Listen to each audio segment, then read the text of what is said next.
And the last shall be first, at least in the Eastern Conference of the National Hockey League. Welcome into the Sporting News Studios. I'm Tom Vandervoort, and joining me now on the phone, Jesse Spector for his weekly column, Five Hole. And Jesse, the Montreal Canadiens, last in the East last season, are now first in the East with 23 points.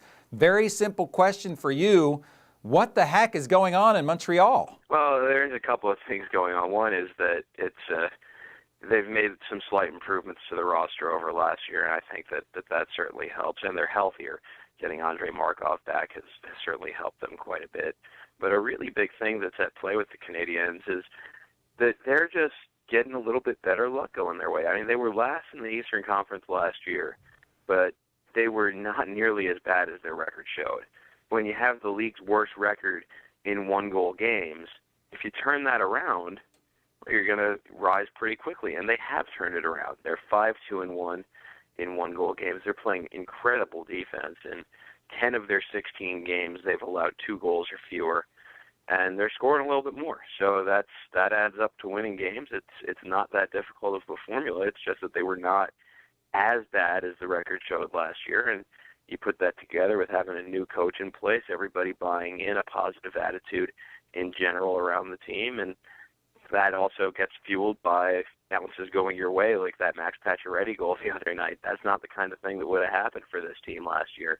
So I don't think that they're the best team in the Eastern Conference, but they're playing really well, and I think the Canadiens are still somewhere in the middle of the pack in the Eastern Conference, but it's a great start for them. It certainly is, and they are the Montreal Canadiens after all. Some franchises just don't seem to stay down for that long. And speaking of consistency, you know, if you look over in the West and you look at Nashville, they lost Ryan Suter, obviously, this offseason. They're still kind of ticking along. Same general manager that they've always had in David Poile. Barry Trotz, the head coach. What is going right for Nashville that allows them to just keep motoring? Oh, it certainly helps. They've got one of the best goalies in the league in Pekka Rinne, and they've got him locked up long-term, and they've got Shea Weber locked up long-term after the Flyers signed him to that offer sheet and they matched it. So the foundation is there, and the Predators just, I don't think anybody does a better job of identifying talent that'll fit into their system and then developing it, and that comes with the continuity that they've had in their organization for the entire history of it. David Poile knows what kind of team he likes to build. He knows what kind of team Barry Trotz likes to coach, and he gets players to fit. And you see defensemen like Roman Josi and Jonathan Blum and Kevin Kline and Ryan Ellis, who have all come through their system and are now contributing at the NHL level.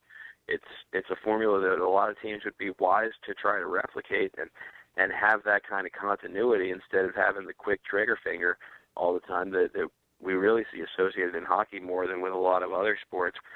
It's been a pretty straight path for the Predators over the course of their time, and you know, they've made the playoffs 7 of the last 8 years, looking for 8 out of 9. And when you play a defensive style like they do, you're also going to be able to grab some extra points because you're more likely to go to shootouts and overtimes when you're playing low-scoring games, and that's what they've done so far. They've actually lost more games than they've won. They've won 8, they've lost 9, but 5 of the losses have been in overtime or shootouts, so they're 4th in the Western Conference. Yeah, it's interesting, too, because I grew up watching Poile as a general manager of the Washington Capitals, and it kind of reminds me of how he built the team in Washington in the mid to late 80s with Brian Murray as the head coach and a really strong defensive core. Now, you had an interesting question from the mailbag, and let me see if I can get this exactly right. Which player, if injured, would cause the most problem or would be the most indispensable player, so the most difficulty for their team if that player went out with an injury? Yeah, it's a question you don't want to have to think about, and the way that I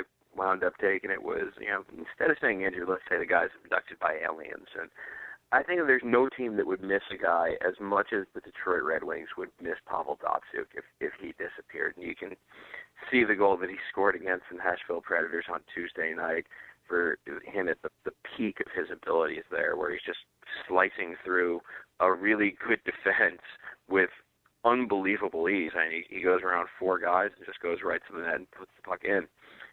He's a player whose skills, you can't go out and get a player in a trade that's going to replace Pavel Datsyuk if he were to disappear all of a sudden. You know, if you lose a top goaltender, you have a backup, and most of the time you can make a trade and get a guy that'll fill in. You know, you'll have to pay dearly for it in most cases, but players are available to fill needs, and that's only the case when the player is somebody who's replaceable, and I don't think Pavel Datsyuk is. Yeah, it's interesting. Are you basically saying, I mean, some guys, if you lose them, you lose a certain amount of talent. You try to replace as much of that talent as you can, and you go on. But some guys just seem to be a catalyst for everything else that happens on the hockey team. Absolutely. And the other factor to this question is when you look at what it means to a team, because it's which team would be hurt the most by losing player X. And we've seen what happened in Pittsburgh when they were without Sidney Crosby. They've got Evgeny Malkin. So it's not quite that clear cut of saying who's the MVP, but who's the most indispensable to his particular team as far as Stanley Cup playoffs and the Cup itself go. You can also look at a guy like John Tavares, who is far and away the most important player to the New York Islanders, but they're probably not a playoff team with him. So if you were to lose John Tavares, it wouldn't really affect their playoff chances all that much. Hey, listen, Jesse, thank you so much. I know, it's like, that's kind of a left-handed compliment. All right, man, listen, thank you so much for your time today. We'll catch up with you next time. Thank you.